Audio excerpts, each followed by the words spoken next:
Di sebuah sungai besar yang memisahkan daratan dan laut, dua makhluk raksasa pernah bertarung begitu dahsyat, hingga benturan mereka mengubah nama sebuah kota. Tetapi sebelum pertarungan itu, ada cerita yang jauh lebih dalam tentang janji, ambisi, dan wilayah yang tak ingin dibagi. Di masa ketika Pulau Jawa masih dipenuhi hutan lebat dan sungai tak bertuan, hiduplah dua penguasa alam yang hampir tidak ada makhluk berani menantang. Yang pertama, ikan sua, ikan raksasa bersisik perakia hijauan, cepat seperti kilat, kuat seperti ombak besar. Yang kedua, buaya penguasa daratan dan sungai, berkulit keras, berotot kuat, dan memiliki rahang yang mampu mematahkan batu. Selama bertahun-tahun, keduanya hidup damai. Ikan sua berkuasa di laut, buaya berkuasa di sungai dan daratan sekitar. Namun ketenangan itu perlahan goyah ketika musim kemarau panjang datang. Air sungai menyusut, ikan kecil berkurang, mangsa buaya juga menghilang satu persatu.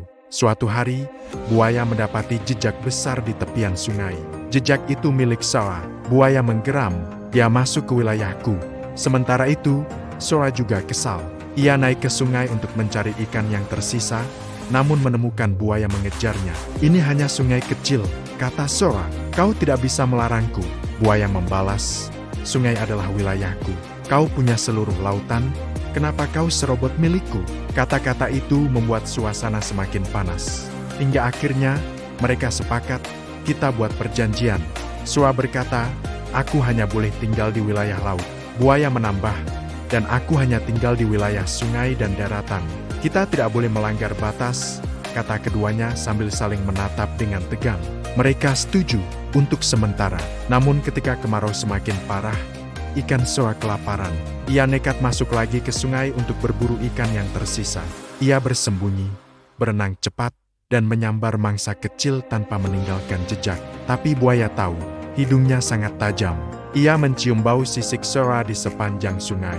Dia melanggar janji, teriak buaya. Dengan marah buaya berenang menuju sumber bau itu, dan menemukan Sora sedang berburu ikan dengan tenang seolah tak bersalah. Buaya mengaum, "Pengkhianat." Sora menatap balik tanpa rasa takut. "Aku lapar. Kau punya sungai ini hanya sedikit. Kenapa pelit sekali?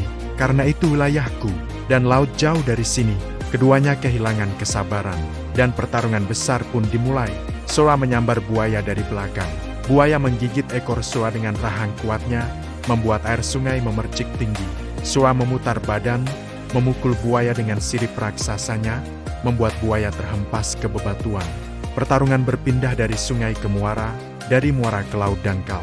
Penduduk sekitar melihat ombak bergulung, tanah bergetar, dan suara menggelegar seperti dua gunung saling bertabrakan. Buaya melompat ke daratan dan menyerang dari atas. Sora menarik buaya ke dalam air, mengguncangnya. Pertarungan ini tak ada yang menang. Hingga akhirnya, kedua makhluk itu terluka parah. Buaya kehilangan sebagian taring. Sora tubuhnya robek. Mereka kelelahan.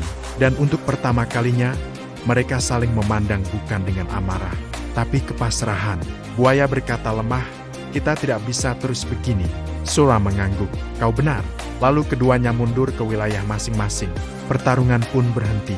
Para penduduk yang menyaksikan kejadian itu menamai wilayah tersebut dari dua makhluk yang bertarung, Soabaya Surabaya. Sejak hari itu, legenda itu tetap hidup, mengajarkan bahwa perebutan wilayah selalu berujung kerugian. Dan Surabaya menjadi kota yang berdiri dari kisah keberanian dan benturan dua kekuatan alam.